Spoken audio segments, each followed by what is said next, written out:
All right, guys, welcome to the channel. It's 2025, and I'm going to tell you right now that the job that I'm doing right now by far is the toughest job I've ever had. Now, the reason is because there are factors that I can't control. Texas did experience a cold front. Now, the garage did get below 40, maybe 30 degrees, 29. What had happened is the white ink back there got really stiff. So it got really hard, it got really gummy, as you can see in the video. It's still, you can still use it, it's still good to use, you just have to loosen it up. Now, I saw a good tip that if you add a crock pot with some water, it'll keep your ink container warm. So that's a good tip, guys. So if you have any tips, comment below. Now, again, I went even to add ink reducer, soft hand, and now I had to add stretch base to the ink because it was still stiff, it's still hard. As soon as I turn it off and take a break, it just got difficult to work with. Guys, so the job is just 150 shirts. It is front and back prints, both sleeves. So it is a hefty job, but we're getting through it, guys. If you have any tips, any suggestions, please go ahead and comment below, like and share the video. As always, my project for 2025 is to try to insulate the garage, some climate control, just so this doesn't happen again, or in the future I'm not going to experience this problem again. If you have any suggestions, guys, please again share it if you can for others. Thanks for watching the video, guys. Catch you on the next one. All right, guys, so here's the ink, and you can see it's kind of flowy. This kind of creamy consistency that you want to get. Let me see, let it focus. There we go. Versus the gummy, stiff. Now this is like hard. This is like rock hard. Look at that. Look at that. Look at that.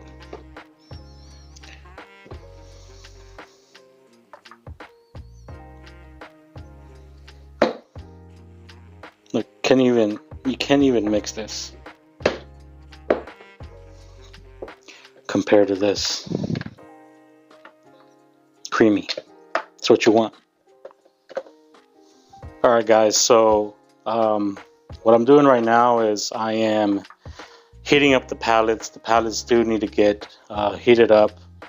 I've already cleaned the pallets. I've also added adhesive into the pallets, so it is water-based adhesive, guys. This thing, Ecotex SuperTac water-based adhesive, best thing to use because you're not spraying it, you're not causing the mist to go everywhere. Usually with mist, when you spray it, it's this one here. So usually with the mist, when you start spraying it, it does spray everywhere. The press gets dirty.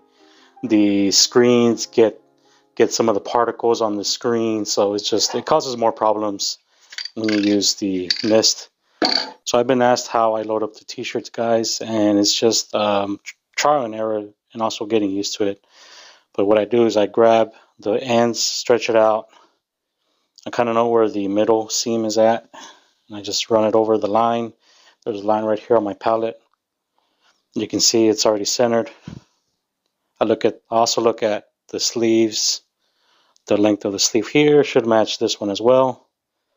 And then I pull it up, give it about an inch off the seam of the neck, because I know my print starts from here down. Again, guys, it's just getting used to it. There's a middle line right there.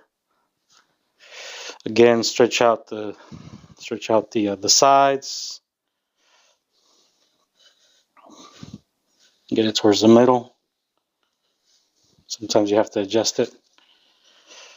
Look at the sleeves. Again, right there. Right here.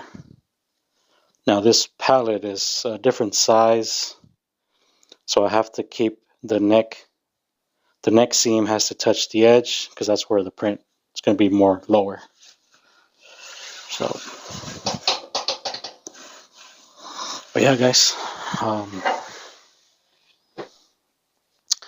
so I'm gonna go ahead, make a print. Hopefully, I think my ink didn't might have loosened it up, or might have stiffened up. I'm sorry. So it didn't stiff too much.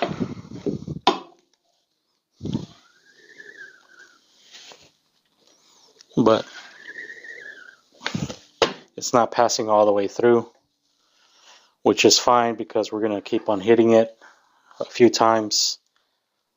Usually with white ink, I hit it 2 times, maybe a third, just to get a solid white.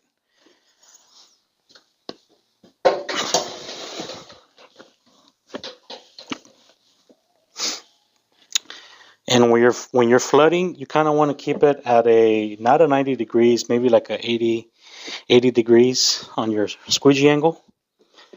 Now, when you're going to be printing it, if you're going to be pushing it, sometimes I pull, sometimes I push this way. I'm sorry, for this print, I'm pushing just because I get more strength, more force pushing it than pulling it. Plus, it's a long print.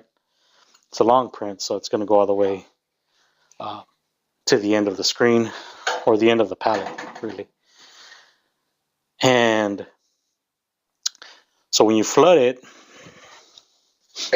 when I flood my screen, I keep it, again, not 90 degrees, but you want to keep it maybe at 80 degrees, and just pass the ink.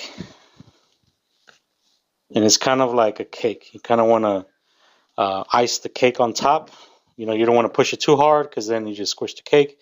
Just enough to where it becomes an even flat surface. Think of it that way. When I'm going to push the ink, I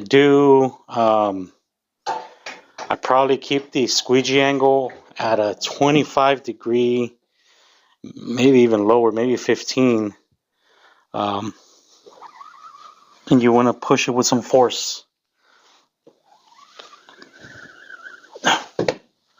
And you can see the screen cleared up, and you get a solid white print. You don't get any ghosting, no fading. Looks very clean, very sharp. That's what you want. Now on the camera, this might seem like a white print, but it's really not. It's very dull, but because of the lighting, you probably see it as a white print. But it's not white at all. It's almost like faded white. So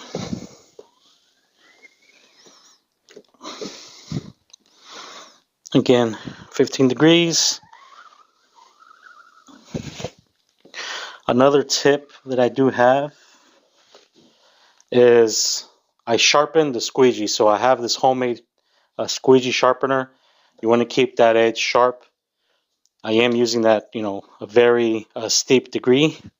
And that edge, the edge of that squeegee is what's pushing the ink through. If you have a sharp edge, you're going to have a sharp image.